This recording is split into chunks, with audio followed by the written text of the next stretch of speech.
Want me to show you how to trap a rook with a knight instead? I'm sure you do. But first, I'm gonna show you how you mess up in your games in this position with white. You see a king here, you move your king. And when he plays this move, let me tell you something, there is no way to win with white anymore. It's a totally drawish position because the king is gonna go away, the chase is gonna start, but you're gonna follow him, but nothing happens. Just has to put the rook here and you cannot progress. And if you're thinking that bringing your knight does something, there is a fork and you end up losing the knight and it's a draw. Oh, but of course you're not gonna put the knight here. You're gonna move the king instead, but he's gonna check you. You move the king, he comes back and you can't progress in this position. You gave up half a point. But now let me show you what a real gangster would play with white to win the game. Start with knight g6. It's the weirdest move ever. Usually you want to put the knight here, but it goes here. And you see what it does? You're blocking both squares for this rook. Prison break is starting. This rook started to feel the heat.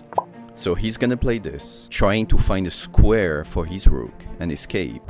But now, all you have to do is transfer the rook on the other side of the board. He moves the rook to the only possible square. And no, don't start checking. Otherwise this king just escaped. This rook didn't have a life here and trying to find, a career going basically this way. So what do? We close doors. Knight e5. We block the column of this rook. This rook cannot go anywhere now. Of course, putting the rook here would fail to a simple fork. So the only move that he can play is just giving a check. But now, if you bring the king here, which, admit it, almost all of you will do right now, thinking you're bringing the king closer to this one, the position would be a draw. I'll let you go and check with the computer if you want to, but just trust me when I say king e6, that almost always we play is a draw. Instead, the winning move here is... You gave me a check, how about I don't move the king? I give you a check instead. If the king goes here, you already found the solution, the case of death, and you win the rook, because it's a check and you take the rook after.